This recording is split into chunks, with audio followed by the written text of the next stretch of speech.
are Commissioners Duffley, Hughes, McKissick, Kimmerite, Brawley, and Tucker. In compliance with State Government Ethics Act, I remind members of the Commission of our duty to avoid conflicts of interest. Inquire at this time as to whether any member of the Commission has a known conflict with respect to the matters coming before us this morning.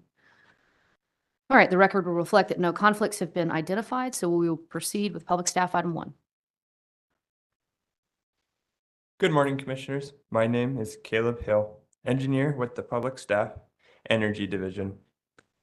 Item number 1 is docket number EGL 21 sub 0, which is an application for a certificate of authority to engage in business as an electric generator lessor for Swell Services, Inc., authorized to do business as Swell Services, NC, Inc. The public staff has reviewed the application and recommends that the Commission issue the public staff's proposed order approving the application and issuing the requested certificate with the reference to July 1 staff conference changed to July 8 staff conference in the third paragraph on page 1 of the proposed order. Move approval of staff recommendation. I'll second. All right, it's been moved and seconded that the item be approved as recommended by the public staff, including the revision noted from the stand. Questions or discussion on the motion? All right, hearing none, all in favor indicate with an eye. Aye. Is there anyone opposed? All right, that motion carries. All right, Public Staff Item 2. Item number 2 is docket number EGL 22 sub 0, which is an application for a certificate of authority to engage in business as an electric generator lessor for Swell VPP. The public staff has reviewed the application and recommends that the Commission issue the public staff's proposed order approving the application and issuing the requested certificate with the reference to July 1 staff conference changed to July 8 staff conference in the third paragraph on page 1 of the proposed order. Move approval of staff recommendation with the modification. I'll second. All right, it's been moved and seconded that the item be approved as recommended by the public staff. All right, before I call for a vote, I have one question for the public staff. I note that the name of this applicant is Swell VPP. Do we have any idea what this applicant intends to do, sort of beyond compliance with the regulatory, its regulatory obligations? I mean, does this entity intend to act as some sort of aggregator or provide some other third-party service? Not to my knowledge. We do have somebody from the company that might be able to answer that question better. Good morning, Commissioners. My name's Jeff Eliada. I'm a Vice President with Swell Energy. So the primary purposes of the multiple entities is to allow some scale related to tax equity investors. So if the number of leases gets higher, we want to package those together to sell it to companies like UBS or et cetera. So the multiple entities allows the scale of that. The VPP is a little bit misleading in the name and is not at this moment related to VPP services. So, Okay, thank you for that clarification. All right, any additional questions or discussion? All right, just a reminder, we've got a motion that's been seconded to approve the recommendation of the public staff with the change noted from the stand. Any questions or discussion? All right, hearing none, all in favor indicate with an eye. Aye. Anybody opposed? All right, that motion carries. Thank you. Thank you. All right, Public Staff Item 3.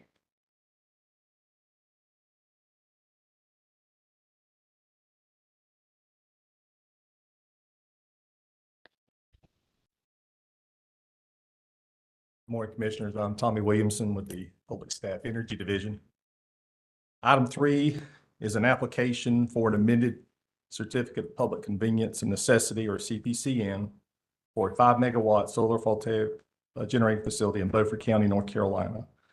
The applicant has requested a waiver of Commission Rule R864C2, which calls for the dismissal of applications where an applicant has not filed the affidavit of publication and certificate of service within 12 months of the Commission's publication order, stating that it would be more efficient and economical to waive the dismissal rule in this instance than to dismiss and have the applicant refile the amended application and republish notice. Also, we'd like to bring to the Commission's attention that in our review of the amended application, The public staff learned that the facility was constructed and has been selling energy produced by the facility to Duke Energy Progress since 2015, despite the fact that the CPCN granted by the commission did not encompass one of the parcels of land upon which the facility was constructed and is operating. The public staff stated that it noted in testimony of public staff witness Evan D. Lawrence filed on June 10th, 2024 in EMP 103 Sub-Zero, the Albemarle Beach. There is a recurring issue of Sun Energy One facilities not being constructed or operated as approved in their CPCNs. Due to a similar issue in docket EMP 120 Sub-Zero, Sun Energy One conducted a review of compliance with commission requirements across its portfolio of North Carolina projects, which resulted, among other things, in the applicant's filing of the amended application now before this commission in this proceeding. The public staff determined that the applicant's request for an amended CPCN otherwise is in compliance with the requirements of General Statute 62-110-1A and Commission Rule R-864 and recommends that it be approved. Consistent with its recommendation in its Albemarle Beach testimony, the public staff recommends that the commission require the applicant to file within 90 days of the commission's order an attestation that the facility has been constructed within the approved site boundary and that the facility is operating with a nameplate capacity no greater than what has been approved in the CPCN, or if the applicant cannot make such attestations, it be required to file with the commission a request to further amend its CPCN. The public staff has reviewed the application and recommends the approval of the waiver and the amended certificate with the noted conditions regarding the filing of the results of the audit and also changing the staff conference date from July the 1st to July the 8th. Thank you. Move approval of staff recommendation. All right, it's been moved and seconded that the item be approved as recommended by the public staff. Questions or discussion on the motion? Hearing none, all in favor indicate with an eye. Aye. Is there anybody opposed? All right, that motion carries. Thank you, Mr. Williamson. Next, I'm going to combine items 4, 6, 7, and 8. These are applications for CPCNs for solar photovoltaic generating facilities in North Carolina.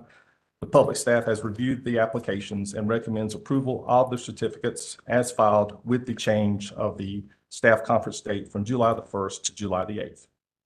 Thank you. Move approval of staff recommendations for items 4, 6, 7, and 8. All right, it's been moved and seconded that items 4, 6, 7, and 8 be approved as recommended by the public staff, noting the change in date in the order from July 1 to July 8. Question or discussions on the motion? Commissioner Tucker.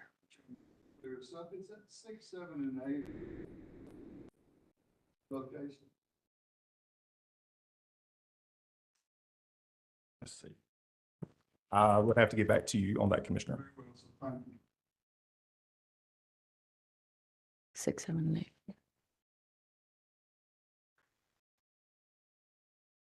All right, any additional questions or discussion?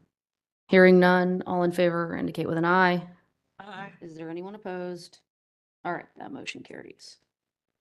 Move to Okay. Public staff item 5. Yep. Item 5 is an application for an amended certificate of public convenience and necessity for a 35 megawatt solar photovoltaic generating facility in Alamance County, North Carolina. The public staff has reviewed the amended application and recommends approval of the certificate as filed. Thank you. Move approval of staff recommendation. Second. All right, it's been moved and seconded that the item be approved as recommended by the public staff. Questions or discussion on the motion? Hearing none, all in favor indicate with an eye. Aye. Is there anyone opposed? That motion carries. Thank you, Mr. Williamson. All right, we've got public staff, item 9.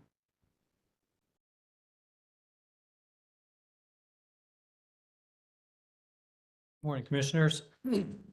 I'm Mike Franklin, the Public Staff, Water, Sewer, and Telephone Division.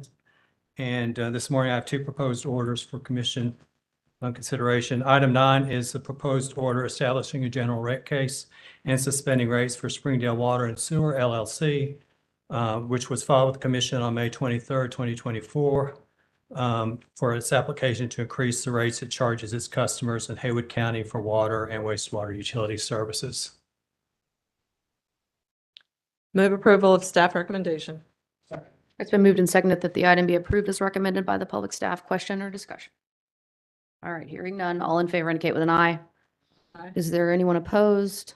All right, that motion carries. All right, and item 10 is a proposed order granting franchise and approving rates to Old North State Water Company Incorporated to provide water utility service to Olivet subdivision in Franklin County and charging the existing schedule of rates that were approved by the commission in docket number W 1300 sub 60. There is the change on paragraph 6 on page 1 of the staff conference date. Move approval of staff recommendation. All right, it's been moved and seconded that the item be approved as recommended by the public staff with the correction in the date from July 1 to July 8. Questions or discussion on the motion? Hearing none, all in favor indicate with an eye. Aye. Is there anyone opposed? All right, that motion carries. Thank you, Mr. Franklin. All right. Public staff item 11.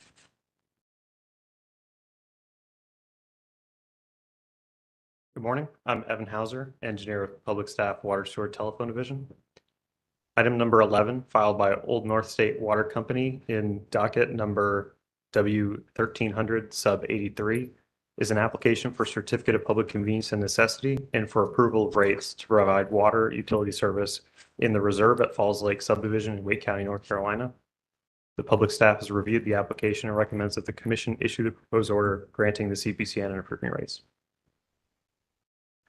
I would move this item upstairs to executive conference for further discussion by the commission.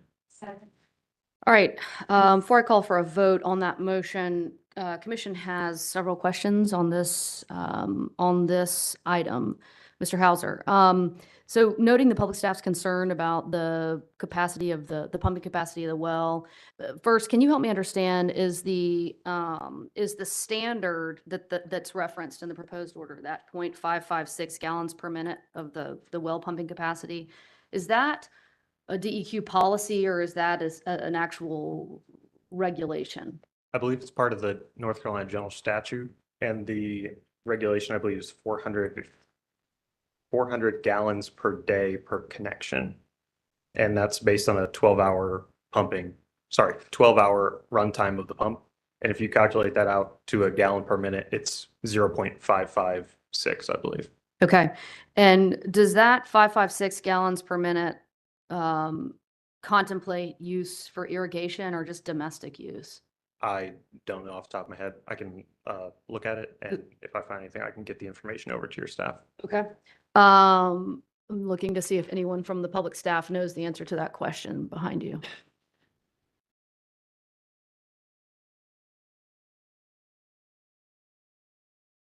Chuck Junis with the Public Staff Water, Sewer, and Telephone Division. So that number does not contemplate irrigation. Typically, that is a separate consideration. Okay, so I know that the application indicates that this subdivision would consist of 16 customers. There's no opportunity for growth in this subdivision, so it'll never, the way I understand that the application is that there will never be more than 16 customers served by this well. Is that correct? That is correct. Okay. I mean, I can't necessarily predict the future with 100% accuracy, but very unlikely that there would be additional customers there. So my reading of the application is consistent with the way the public staff. Yes. And it's only a singular well, so that's part of the concern here also, that there's no backup. Can you help me understand why there's only one well proposed here? Because it is less than 49 connections. So the requirement only requires one well meeting that 0.556 gallons per minute. So the regulatory standard obligates this developer, or obligates the owner of the system to have only one well. Correct. This is the minimum design standard. And what's the reason for such a, I mean, well, the 12 gallons per minute capacity of this well, why, is that low?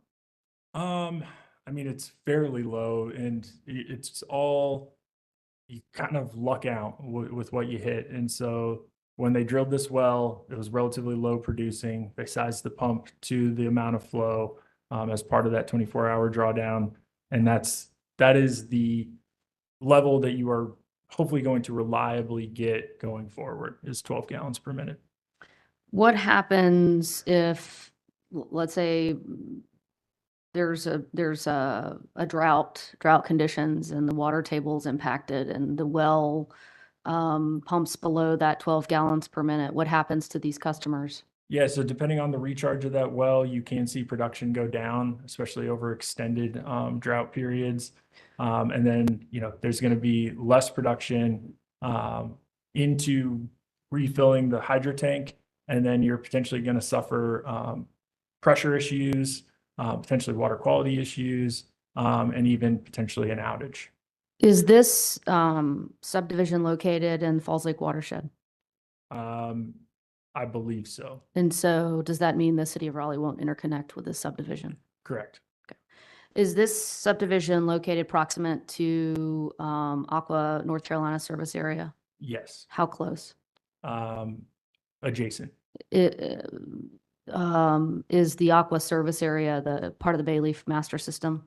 Yes. So the reserve at Falls Lake has been interconnected to the Bayleaf master system. Are there secondary water quality issues in the Bayleaf master system? There historically have been, however, Aqua has made a concerted effort in installing secondary water quality filters. They've also made a concerted effort to make sure that they have production sufficiency to serve their customers. And so that has not been an issue here of recent. Meaning Aqua has multiple wells to serve customers in the Bayleaf master Yeah, system? there's over 100 wells on the Bayleaf master system. Do you know whether this developer of this system that we are talking about this morning approached Aqua to provide service to this area? We're getting really deep into the weeds.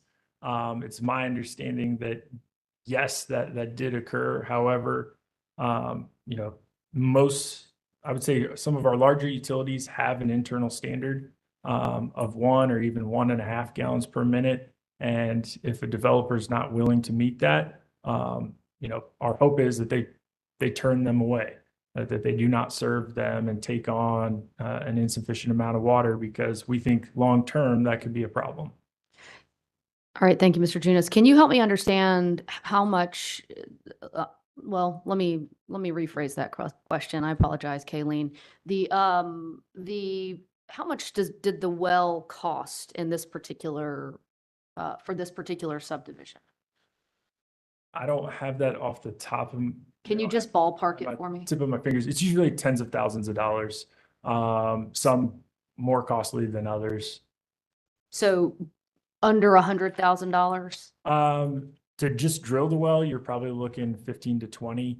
And then if you build a well house, a tank, then you're getting upwards of $100,000, depending on the size and the sophistication. Okay. Any reason to believe that irrigation is going to occur in this subdivision? If they use water similar to their neighbors, then I would suspect there would be irrigation, especially on the front end when you're trying to establish a lawn. And then during drought periods like we're in, a lot of times you'll see an uptick in usage, which then only puts more pressure on the system as it's potentially seeing lower yield. So higher demand, lower supply. Sorry. You reference neighbors. What do you mean by when you say neighbors? The neighboring communities. I mean, so Reserve at Falls Lake is an established community. And then you have the greater North Raleigh area that we do see heavy irrigation. I mean, that was part of our concerns with the Bayleaf master system historically.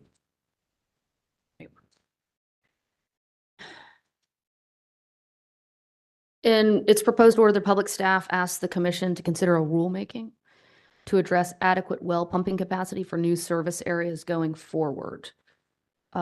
Is the public staff specifically, I mean, given the concerns articulated by the public staff in this docket and in previous dockets, is the public staff recommending that the commission consider establishing a more stringent pumping capacity per residential equivalent standard than that which is currently derived from the DEQ regulation? Yes, we think to sufficiently protect customers that rely on these community well systems, that a higher standard is appropriate. We think either a modification of like R7, the adequacy of facilities, potentially could be appropriate for all new systems, new water systems.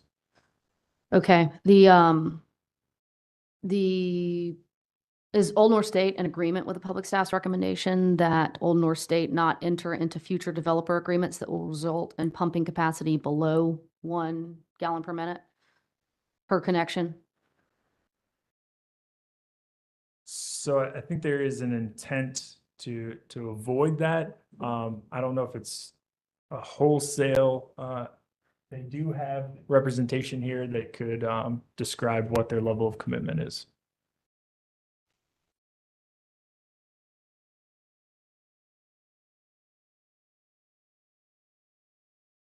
Good morning.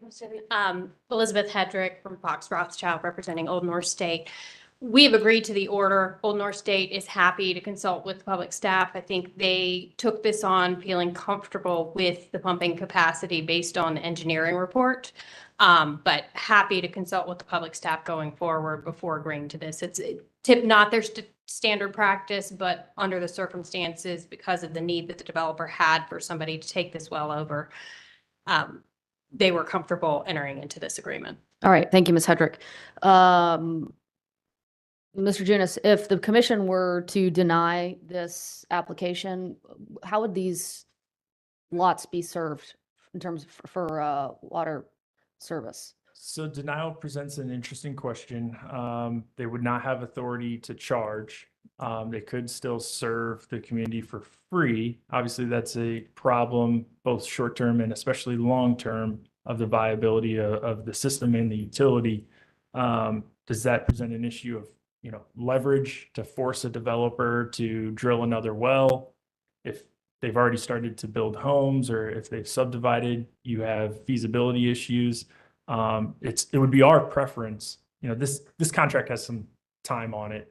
It'd be our preference going forward that our utilities, think ahead, and address these issues on the front end, before the development and the construction gets too far along. That's why we think, a leveling of the playing field, of setting a higher minimum production of the wells would be necessary. So then it doesn't become a developer marketplace of, well, I got less water out of this well, I'll find somebody to take this system because it meets the minimum requirement.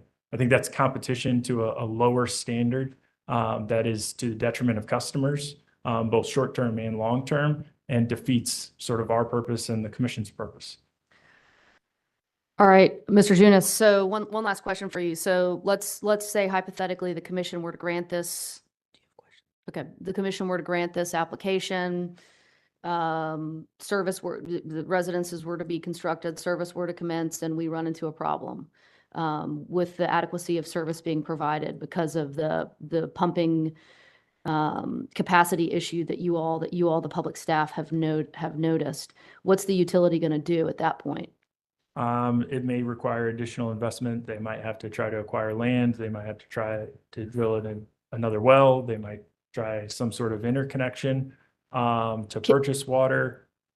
So you've listed a lot of potential solutions, and all of them are within the realm of the universe of possible solutions anywhere.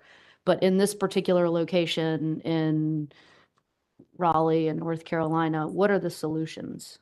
What are the realistic solutions here? I mean, the closest and just about only water system would be Aqua. And so then you could run into an issue of purchase water from Aqua, or even an acquisition by a competitor. Okay. All right. Thank you all for answering my questions. Commissioner Hughes. Yeah, I see that the connection charge is listed as $500 per REU, which is just mirroring the purchase price. Is that correct? So new homeowners that want to sign on to the Old North State will be paying $500 essentially to have access to service. Is that the way to interpret that? Correct. So there's the meter installation fee and then the connection fee. So it's 125 and the 500. And then yes, the 500 is then sort of passed to the developer as part of the purchase price to offset their contribution of the system. And do you offhand know what the recent connection fees have been for systems that are in close proximity to this, like the Bayleaf system and also for that matter, the city of Raleigh. If Raleigh would even consider it.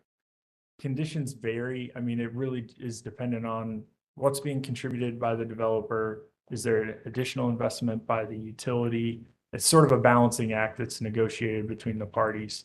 I mean, there's a whole host of different connection fees, and I don't know Raleigh's off the top of my head. I apologize. I'm happy to find that for you and provide it later. I'd like that. And the reason for my question is, many consumers don't really understand the infrastructure that goes into providing them water, but they do understand what they pay in a month, what they have to pay to get service. And, I've seen subdivisions where part of the marketing is, it's cheaper to get water here. And just the discussion, the questions we've already had revealed that, maybe there's some hidden costs here or some potential hidden costs. So it just concerns me that I think the answer to my question is that they're much, much higher. So it concerns me that from a water standpoint, somebody moving into the subdivision that might very well have bought this because they're not paying Raleigh taxes and want to be out, they're patting themselves on the back because they have also managed to get this much cheaper access to water. So I would like to know and just kind of have us think through a little bit that variation in costs and what it means. So that's all for that. Will do. All right, any additional questions? All right, we've got a motion that's been seconded to move this item into executive session. All in favor indicate with an aye. Aye. Is there anyone opposed? All right, that motion carries. Thank you all very much. All right, public staff item 12. All right. Item number 12, filed by Aqua North Carolina, Inc. in docket number W218 sub 586, is an application for certificate of public convenience and necessity and for approval of rates to provide sewer utility service in the Vickers Village subdivision in Chatham County, North Carolina. And we passed out red line copies of the proposed order that should show a couple changes that need to be made to dates and bond amounts.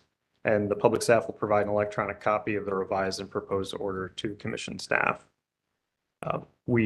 The public staff recommends that the commission issue the revised proposed order granting the franchise and approving the requested rates. Move approval of staff recommendation with the revisions. All right, it's been moved and seconded that the item be approved as recommended by the public staff, including the revisions noticed today. Commissioner Hughes. Yeah, thank you. I have a couple questions. The first is, I understand that this is in an area of Chatham County and the state that doesn't have centralized sewer, so that it is an area that has quite a few of these small package plants spread out over this area, even though it is becoming a fairly urbanized area. Chatham County does provide water, and I think will provide water. Do you know, did you see any correspondences between Aqua and Chatham County on kind of coordinating the provision of service in general? Any kind of meetings in general? And then specifically, sharing metering data, because I assume that Chatham County will be metering all these water customers, and I understand the difficulty of trying to meter just a wastewater only system. But if somebody's out on these properties reading water meters, has Aqua talked about what it would look like to get that information on a monthly basis? I'm not aware if Aqua and Chatham County have discussed that. I'd be happy to speak with their staff and get the information over to you through your staff, if that's agreeable to you. If that's the way to go. I don't know if anybody from the companies here that could answer it. I'm not actually sure.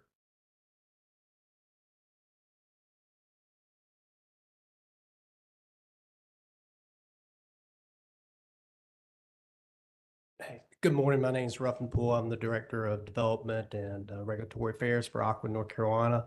Commissioner Hughes, currently Aqua does not have a REIT agreement with Chatham County. in regards to that. Typically, there's an administrative fee that the county charges with that. Those were prior discussions when Dan LaMontagne was the utility director. We have not had any recent discussions with them about doing a shared read and what they would charge, or either whether they would agree to that. I appreciate that. The reason I ask these questions is we've been, at least it seems anecdotally, getting an uptick in customers concerned about these flat sewer charges. And, you know, as the wastewater charges are going up on a monthly basis, and everyone in the community, whether they use a little water or a lot of water, is still paying that amount, it seems like it's only going to get more of an issue of customers wanting to have at least a little bit of control in their wastewater bill. So I personally would like to see some more efforts on at least knowing what the costs of those agreements are, just as a matter of course.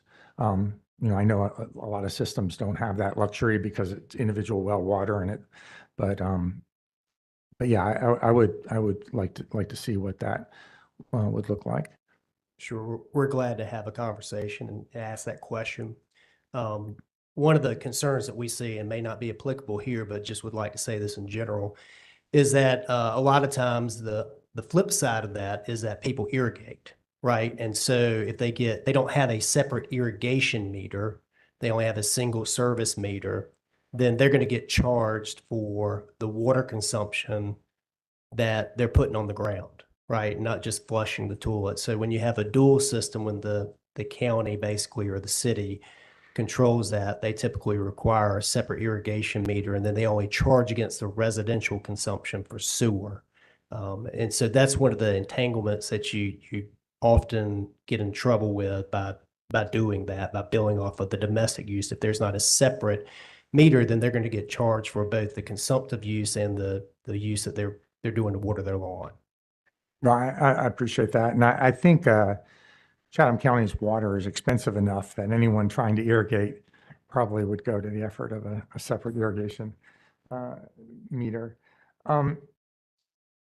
Just a few more general questions while you're up.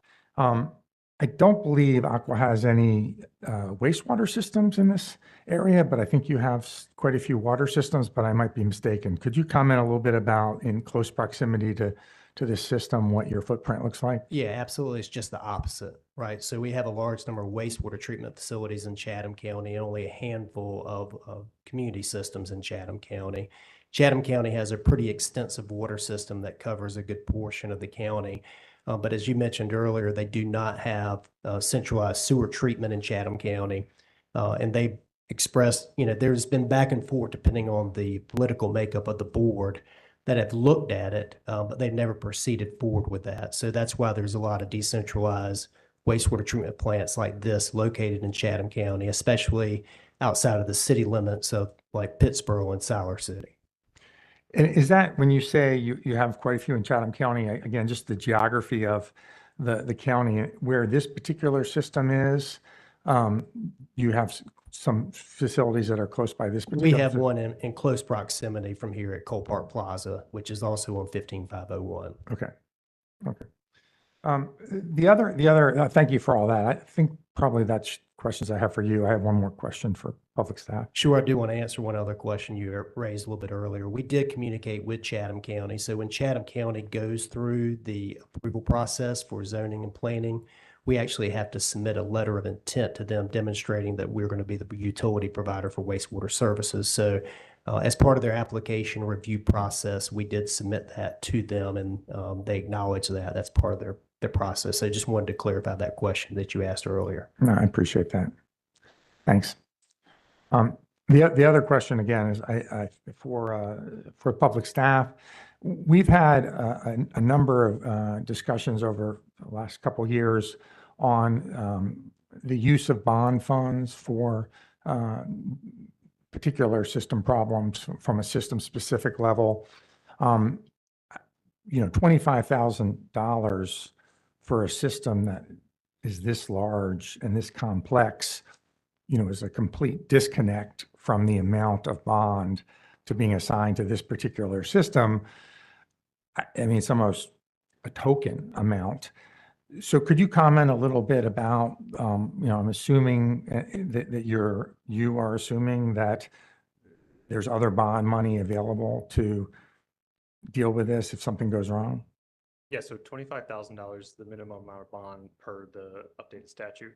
And I think you hit right on it. It does sort of depend on whether or not you subscribe to the bond being one big bucket for the entire utility, or for it to be service area specific, where that $25,000 is the only bond available to the company in that service area.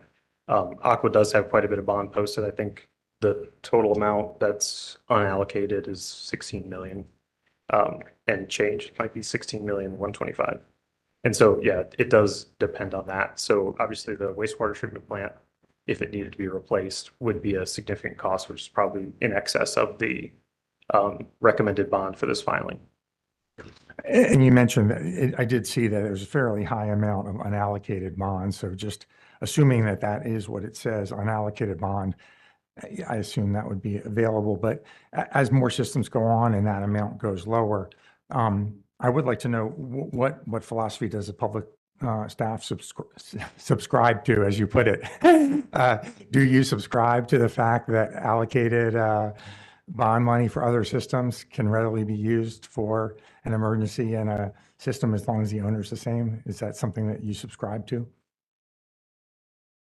As far as the public staff's position entirely on it, I don't want to represent the wrong information, but I personally do believe that, yeah, the commission should have the ability to access the entirety of the bond that the utility has posted. Ruffin might be sweating sitting next to me here and may say that, but I'm interested in Ruffin's answer on that one, and I'll ask Yeah. it when Commissioner Hughes. Yeah, well, and I saw the body language in the audience about whether you had the right answer or not, and I think you do, at least based on their perspective. So, yeah, no, and Mr. Poole, I'm happy to have you answer that. What do you subscribe to? Yeah, I'm from a historical perspective or institutional perspective. I don't know how the commission has dealt with that in the past. Obviously, that's something that I know there have been emergency operations situations occurred before and bond has been drawn down. So I can't say what the precedent is, right, in regards to that.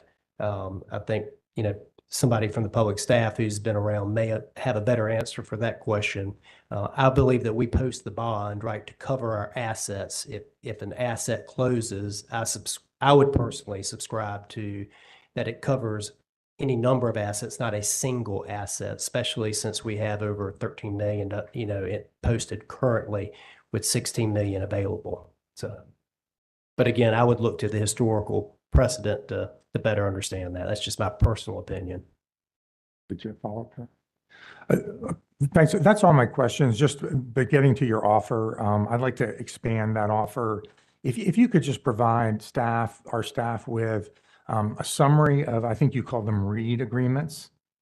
So could you just provide a little summary of those in one place, with which, what REIT agreements you have with different, in different situations like this, and what the financial terms are? And I mean, if you can succeed in getting a at least potential offer from Chatham County, I'd be interested in that, but I imagine that will take longer. So I'd be interested just in, as soon as you can get it, just the summary of REIT agreements.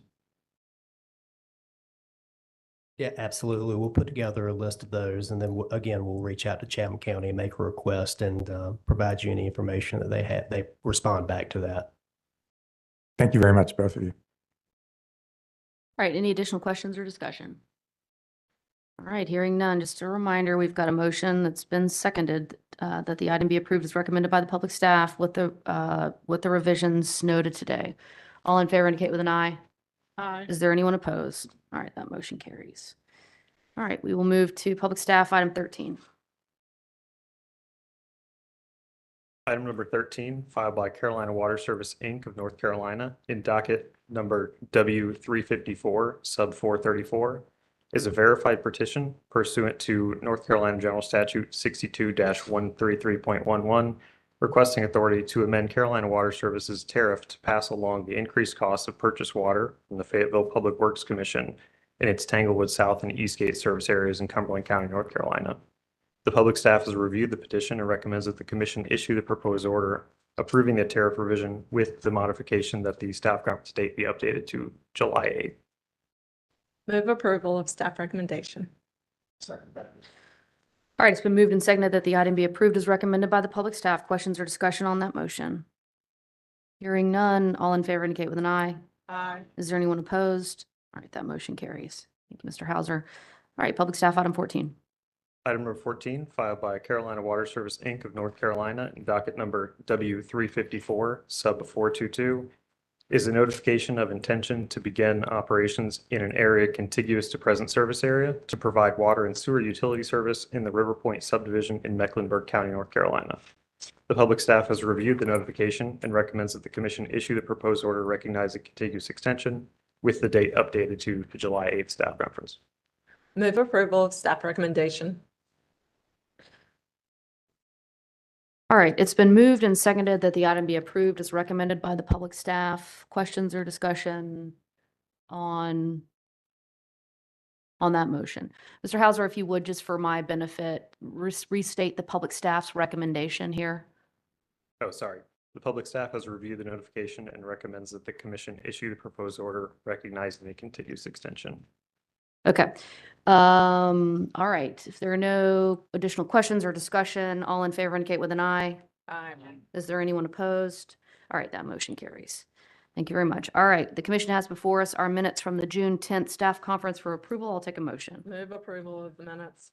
All right, it's been moved and seconded that those minutes be approved. Questions or discussion? All in favor? Aye. Is there anyone opposed? All right, those minutes are approved. Okay, before we adjourn, any additional business for the commission this morning? All right, hearing none, we'll be adjourned. Thank you very much. Let's go off the record, please. Are we going up?